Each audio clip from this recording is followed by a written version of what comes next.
छोटे से गांव में एक बहुत ही सुंदर बाग था, लेकिन कोई भी गांव वाला उस सुंदर बाग में जाने से डरा करता था।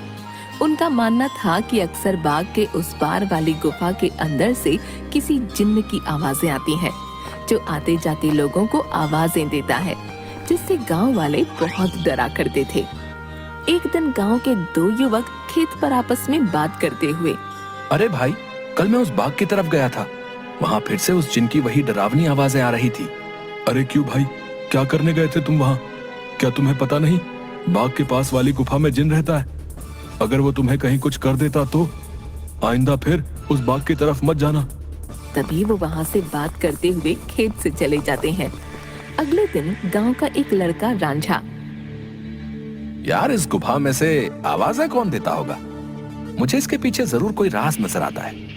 रांझा भैया, जो भी हो, लेकिन गलती से भी उस गुफा के अंदर मत जाना। लेकिन इस गुफा का रहस्य तो मैं जान कर रहूंगा। सब गांव वाले डर के साए में आखिर कब तक रहेंगे?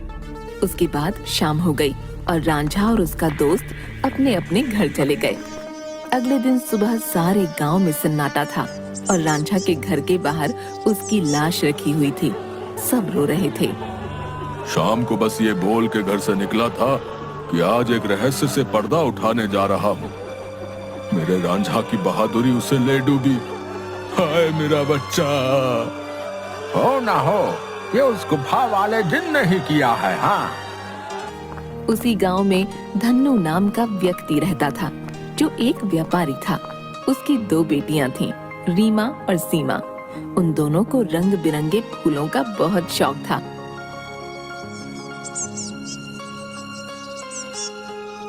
बहुत दिन हो गए हैं, चलो आज हम गांव के बाग में चलते हैं। न जाने क्यों हमें बाबूजी उस बाग में जाने से मना करते हैं। इस पूरे गांव में एक वही जगह है जहाँ कितने सुंदर सुंदर फूल होते हैं। हाँ सीमा, वो बाग सच में बहुत सुंदर है। उस बाग में बहुत सुंदर सुंदर फूल होते हैं, लेकिन बाबूजी हमें जाने नहीं देते। वो कहते हैं गांव के बाग के उस पार एक गुफा है जो बहुत ही भयानक है, हमारा जाना वहाँ सही नहीं होगा। लेकिन गांव की रांझा भाई की मौत के बाद तो गुफा और ज्यादा डरावनी लगने लगी है। अरे रीमा, ये सब झूठी बातें हैं, मुझे नहीं लगता वहाँ ऐसा कुछ है। और वैसे भी गांव वालों ने उस जिन्न को देखा नहीं, बस उसकी आवाज ही सुनी है। अगर सच में वहाँ कोई जिन्न होता तो क्या गांव वालों के सामने नहीं आता? हाँ, बोल तो सही रही हो सीमा, मुझे भी लगता है कि वहाँ कुछ नहीं है। चलो ठीक है, हम दोनों कल ही बाग में जाएंगे और हो सके तो क्या पता रांझा भाई की मौत का राज भी पता चल जाए। हाँ, कुछ नहीं है, वहाँ हम दोनों सुबह चलेंगे, तब तुम खुद ही देख लेना। लेकिन बाबूजी हमें नहीं जाने देंगे सीमा। कल बाबूजी सुबह किसी काम से शहर जाएंगे, उनके जाते ही हम दोनों बाग में जाएंगे। रीमा अपना सिर हिलाती हुई ठीक है। इसके बाद दोनों बहनें अपने कमरे में जाकर सो जाती हैं। अगली सुबह, देखो मेरी प्यारी बेटियों, मैं किसी काम से शहर जा रहा हूँ। तुम दोनों अपना ख्याल रखना और उस बाग में फूल तोड़ने मत जाना। वो जगह अच्छी नहीं है, कोई भी गांव वाला वहां नहीं जाता। पता है ना, रांझा भी वहीं जाने से मारा गया था। हम दोनों बहनें उस बाग में नहीं जाएंगी। इसके बाद धन्नू वहाँ से चला जाता है। उसके जाते ही दोनों बहनें उस बाग की तरफ जाने लगती हैं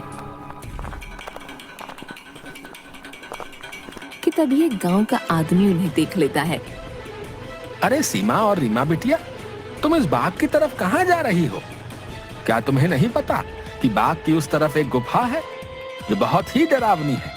वहाँ से अक्सर किसी जिन की आवाज आती है। अरे काका, हम दोनों बस बाग में ही जा रहे हैं, वहाँ से कुछ फूल लेकर बस अभी आ जाएंगे। आप चिंता मत कीजिए, हम बाग के उस तरफ वाली गुफा में नहीं जाएंगे। चलो ठीक है बेटिया, लेकिन तुम दोनों शाम होने से पहले आ जाना। अच्छा, अब मैं चलता हूँ। इसके बाद वो आदमी वहाँ से चला जाता है। थोड़ी दूर चलने पर सीमा और रीमा देखती हैं कि दो चोर आपस में बातें कर रहे होते हैं। अरे भाई, हम ये सही कर रहे हैं क्या? गांव वाले तो कहते हैं उस गुफा में एक जिन रहता है जो लोगों को आवाजें देता है। मुझे नहीं लगता है ऐसा कुछ है। वो गुफा गांव के सरपंच की है। मुझे तो लगता है उसमें बहुत सारा खजाना होगा। सब गांव वालों को डराने का बहाना है।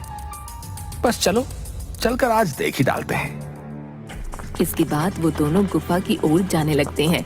उन्हें गुफा की ओर जाता देख रीमा और सीमा भी उनके पीछे जाने लगती हैं कि तभी वो देखती हैं कि वो दोनों चोर गुफा के अंदर जाने ही वाले होते हैं कि वहाँ एक औरत आती है जो देखने में काफी भयानक होती है और उसके हाथ में एक टोकरी होती है जिसमें बहुत सारे रंग बिरंगे फल होते हैं। तभी वो औरत उन दो चोरों से कहती है, कहाँ जा रहे हो तुम दोनों? क्या तुम्हें पता नहीं इस गुफा में एक जिन्न रहता है? वो तुम्हें मार डालेगा। चले जाओ यहाँ से, चले जाओ। क्या कहा? जिन? अरे बाबा! कि तभी उस जिन्न की आवाज आती है, कौन है वहाँ? क्या कोई मुझे सुन पा रहा है? अंदर आओ, निकालो मुझे यहाँ से। जिन्न की ऐसी डरावनी आवाज सुनकर वो दोनों डर जाते हैं। अरे भैया भागो, इस गुफा के अंदर तो सच में कोई जिन है, भागो यहाँ से। और वो दोनों वहाँ से भाग जाते हैं।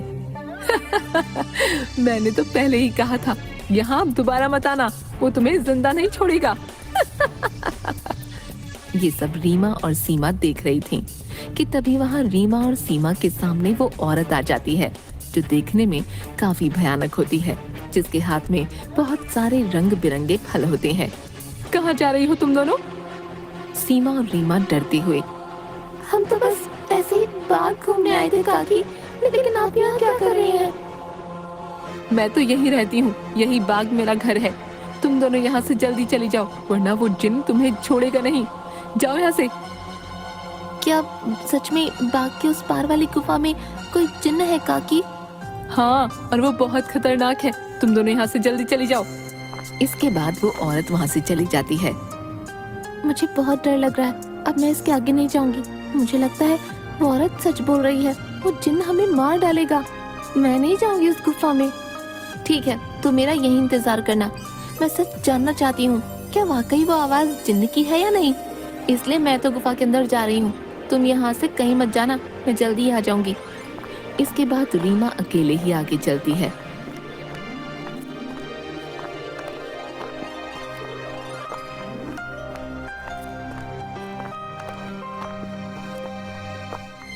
रीमा चलते चलते उस गुफा के पास पहुंच जाती है। तभी एक आवाज उसे सुनाई देती है जो काफी भारी होती है। ऐसा लगता है जैसे किसी रोते हुए इंसान की आवाज हो वो। कोई है यहाँ? मुझे यहाँ से बाहर निकालो। मैं इस गुफा में बरसों से कैद हूँ। निकालो मुझे यहाँ से। रीमा बड़ी हैरानी से वहीं खड़ी हो जाती है। कौन हो तुम और क्यों मुझे आवाज लगा रहे हो? क्या तुम वही जिन्न हो जिसके बारे में गांव वाले बात करते हैं? क्या सच में तुम यहाँ इस गुफा में हो? हाँ, मैं जिन हूँ। मैं कई सालों से इसी गुफा में कैद हूँ। मेरी सहायता करो लड़की, मेरी बात मानो। मैं तुम्हें कोई नुकसान नहीं पहुंचाऊंगा। तुम मुझे इस गुफा से आजाद कर सकती हो।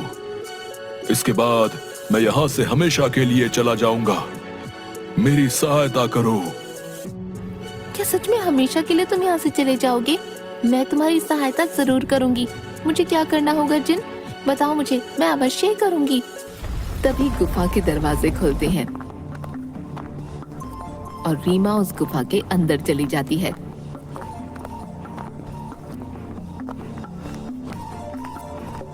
जैसे ही वो अंदर जाती है, एक बहुत बड़ी अजीब से जानवर की परछाई उसे नजर आती है जो देखने में बहुत ही डरावनी होती है। आओ लड़की, तुम्हारा जिन की इस गुफा में स्वागत है। मैं कई सालों से गुफा के बाहर आते जाते लोगों को आवाजें लगाता हूँ। सब गांव वाले डरकर भाग जाते हैं। कोई भी गांव वाला इस गुफा में आने की हिम्मत नहीं कर पाता। लेकिन तुम बहुत ही बहादुर लड़की हो जो इस गुफा में अकेली चली आई हो। क्या तुम जिन्न हो? लेकिन तुम मुझे दिखाई क्यों नहीं दे रहे हो? क्या तुम किसी को दिखाई नहीं दे सकते हो? नहीं, मैं जिन नहीं हूँ लड़की। मैं उस जिन की परछाई हूँ। वो जिन तो इस गुफा के कैद खाने में बरसों से कैद है। वो बाहर नहीं आ सकता है। मैं उसकी परछाई हूँ। परछाई? तुम मुझे ये बताओ कि वो जिन इस गुफा में कैद क्यों है? क्या जिन्न के इस गुफा में रिहा होने का कोई मार्ग नहीं है? Here's a look at my week on Facebook.